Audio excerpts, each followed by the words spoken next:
it. Let's move on to the next paper. The next presenter is Chandrasekharan and Praveen. That's my paper. Okay, shall I start sharing my screen? This is the title of my paper. It all begins at home.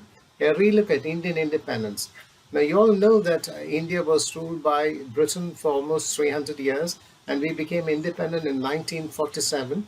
And that's a publication in the Hindustan Times, a daily newspaper, on the day of the independence. So that's 15th of August, 1947. Okay. Now, we all know that almost for 300 years, this small country here, England, they have been ruling many continents, you can see. And it is said that it's a nation where the sun never sets, an empire where the sun never sets.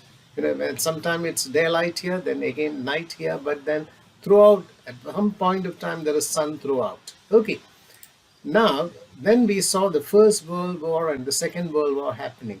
And in fact, Britain was sucked into the war. And I came across this, this is an extract from the Times. They say, why is Britain fighting the war? They have to save their good name, to save the life of an empire, and to save the freedom of people of all of Europe. And Great Britain is taking the effort, you see. So for your life, your honor, your freedom, for mankind. So Britain is taking up the issue. So she should fight the war.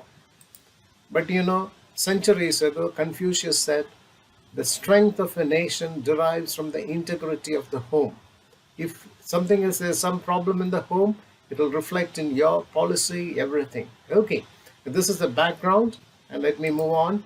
I'll quickly tell you something about the problem, the objective, the method, and how I'm going about doing it. What I do is I critique magazines 100 years old. Okay, the limitations and further research.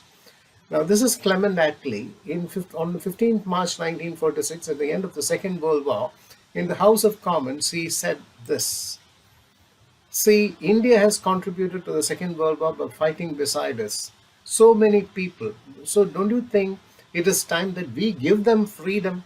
So it's a generous gesture on the part of the British to grant India her freedom after having ruled India for 300 years. Okay. Now, what I did was, I looked at all these magazines. These are 100 years old. Okay. And there's a Spectator, one of the oldest magazines in the world. The Punch, which is a satirical magazine, a humor magazine. The English Review, the Illustrated London News, because they have pictures and drawings and photographs. Photography was rare at the time. And even the history of the war from the Times, they published in 1916, it's volume number 7. So I'm going to look at this, and what I'm going to do, I'm going to identify a reference to life in Britain during the First World War. Okay, that is, these are all books published 100 years ago.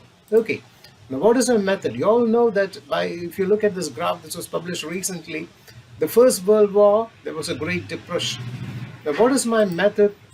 See, I'm doing a close analytical study and looking at these magazines for articles for the impact of war on people in Britain.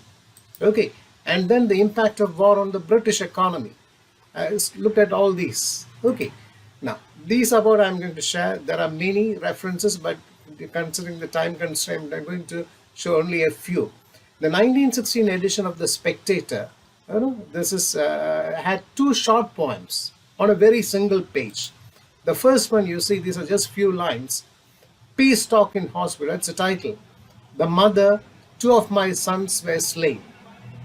Okay, on loose front, and my youngest son born. A theme, a mother, because her son died, her plight. Here's another one, again, killed by a sniper.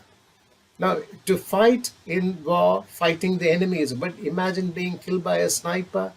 Well, where is the courage? Okay, he's fighting, but then, look, this is a leading magazine, but the theme is war. Here's another one, this is from the English Review, and there's a sonnet in this. And what do you see? This refers to the farmer. There's no more reaping and farming, which means, agriculture is now ignored. Why? The men have all gone to fight the war, and he hoped this is the last of the wars. This is the last. This is the last line here. So again, a theme on war which tells you that agriculture is suffering. Here's again from the Spectator, the news of the week. And they are referring to British soldiers fighting in far off lands. From the British, there is little we know. But then they are admitting the German army, don't expect for triumphs. They are tough. Tough materials cannot be immediately splintered or pulverized. Till then, they all thought that the British army is the mightiest. Now they're slowly realizing there's another power coming up. Don't expect things to happen. Okay, this appeared in the Newsweek, 1st of July 1916. Okay, and this is the Times history of the war. Here, this is a drawing because at that time photography was rare. After an era, the Zeppelins had been bombing Britain. Okay, and look at them, they are just standing and staring helplessly. Recently, we saw on television how when bombers and missiles fall on countries, the poor civilians stand up and stare. They are helpless. In this time, that is in 1916, Germany was dropping bombs using the Zeppelin. You can see the Zeppelin here. And here's just one description, the inhabitants exchanging experiences, telling of narrow escapes, recalling heroism, but they're helpless. That's the plight of people, the common people there.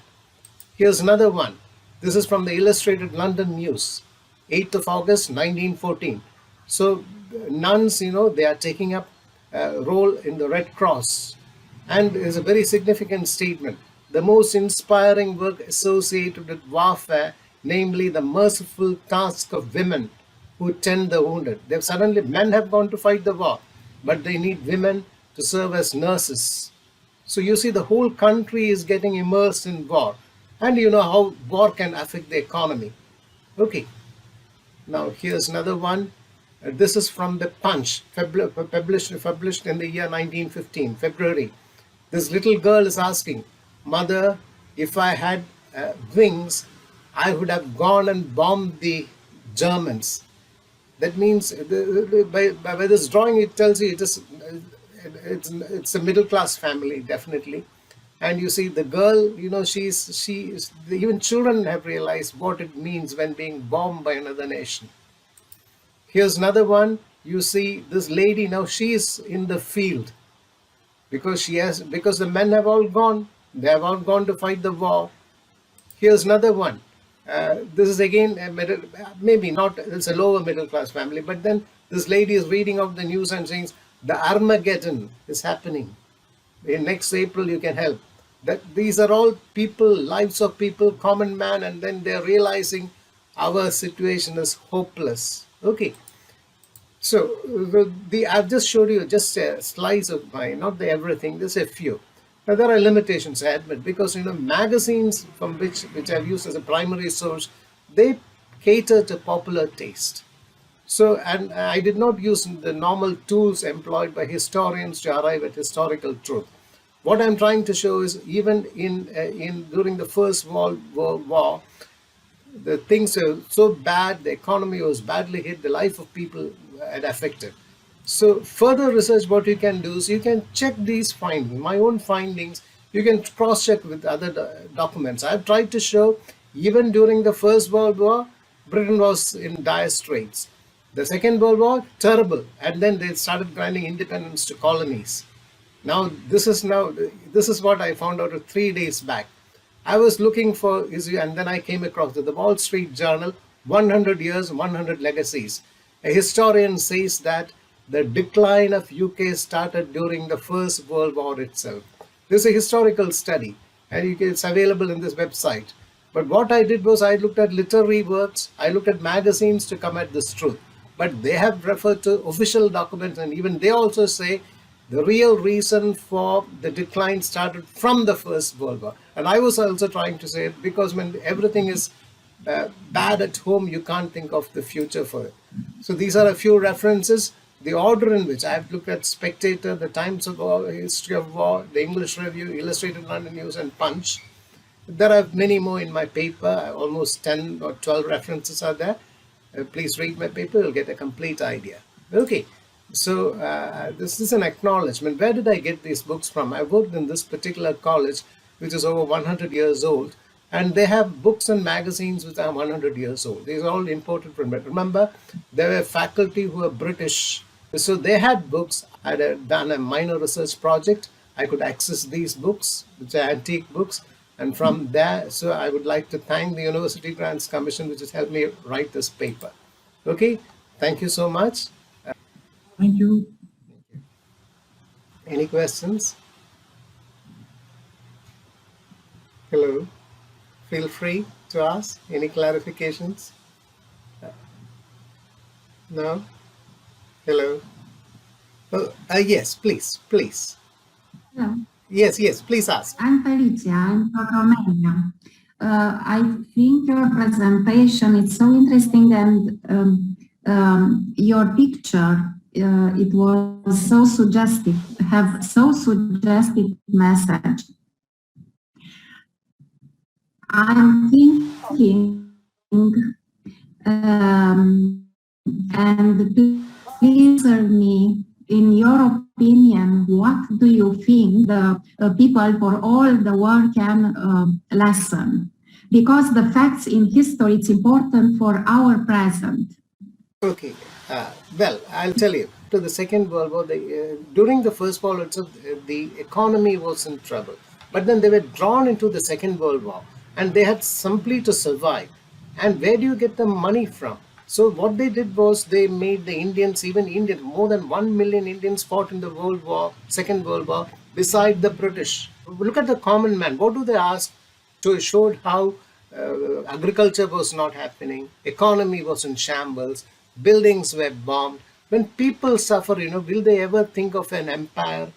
They want their own happiness, and the role of the government is to see that their own country, people live happily. That's the first role of the government.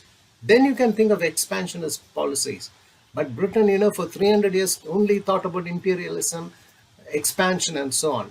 Suddenly, the World War, they suddenly realized, no, our own country is important. So they started withdrawing. Immediately, many countries started getting independence. We saw that. So that's my message. So you look at your country, your economy first. And in this modern world, you cannot subjugate any country. At some time, you'll have to give up. People are also educated, people are challenging. Okay. Thank you for asking that question. Shall we move on to the next presenter? Okay.